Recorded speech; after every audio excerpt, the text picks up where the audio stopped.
Hola, mi nombre es Nauri Marcela Albarracín Moreno, estudiante de la Universidad Nacional Abierta a Distancia, la UNAC. Hoy desarrollaremos la parte 3, 4 y 5 de la tarea 4, resignificar, refinar, profundizar, contextualizar el conocimiento de la unidad 3 desde el curso de diseño de proyectos de investigación. En esta oportunidad daremos respuesta a una serie de preguntas referentes a la temática. Como primero tenemos el grado de manipulación de la variable independiente. ¿En qué consiste esto? En que el experimentador tiene control sobre la variable, en la cual se le aplica un valor o condición como se desee. Es decir, a estos elementos que pueden cambiar se les denomina variables independientes, ya que se supone que se originan por ser una influencia causal. Como siguiente tenemos cuáles son los grados de manipulación. En esta oportunidad tenemos dos que son presencia y ausencia y más de 2 grados. La presencia y ausencia consiste en la exposición de una variable independiente a un grupo y al otro no. Seguidamente se comparan los dos grupos a la variable independiente para evidenciar si el que fue expuesto difiere en el otro grupo. El grupo expuesto se le conoce como grupo experimental. Al otro grupo no expuesto, grupo de control. Bien, ahora seguimos con la siguiente clase, que es más de 2 grados. Consiste en la posibilidad de hacer variar o manipular la variable independiente en cantidades de grados. Continuamos en cómo se define la manera de manipular las variables independientes. Al manipular una variable independiente es importante especificar qué se va a entender por esa variable en el experimento, es decir, trasladar el concepto teórico a un estímulo experimental. Seguidamente hablaremos de qué se trata el control y la validez interna en un experimento. El control trata de saber qué está ocurriendo realmente con la relación entre las variables independientes y las dependientes. Y la validez interna es el grado de confianza que se tiene de que los resultados del experimento se interpreten adecuadamente y sean válidos. Se logra cuando hay un control. ¿Cómo se alcanza el control del experimento? Se alcanza eliminando explicaciones rivales o fuentes de invalidación interna. Entre estas podemos encontrar la historia, la maduración y la inestabilidad. ¿Cuál es la función de la validez externa en un experimento?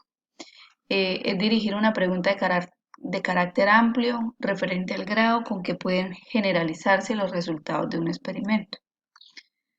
Cuando un experimento tiene validez externa, se refiere a la extensión o forma en que los resultados de un experimento pueden ser generalizados a diferentes sujetos, poblaciones, lugares, experimentadores, etc.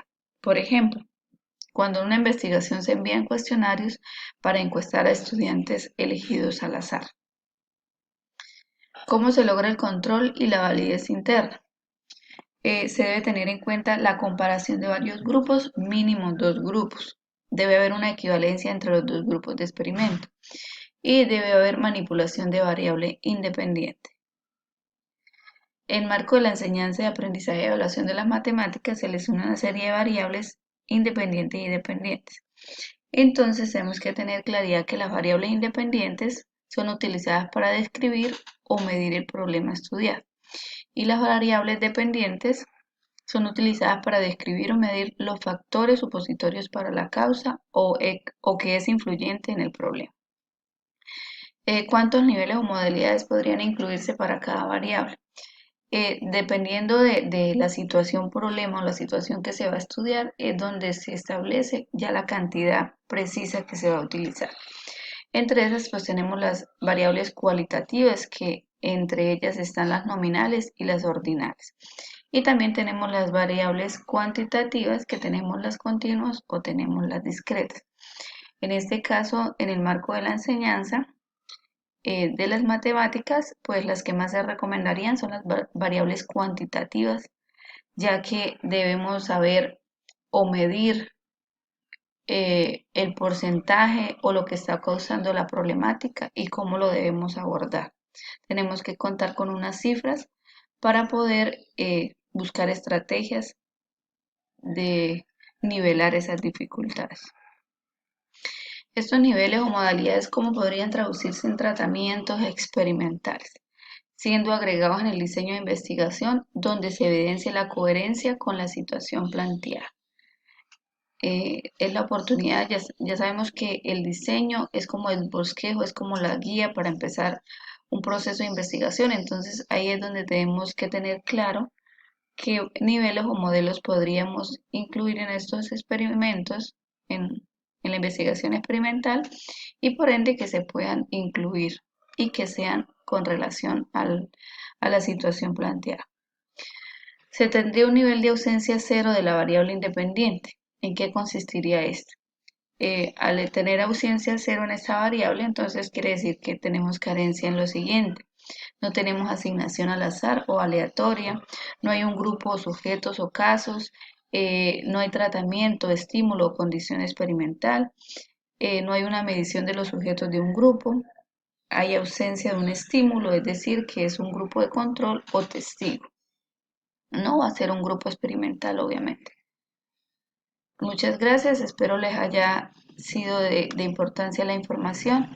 Que tengan buen día.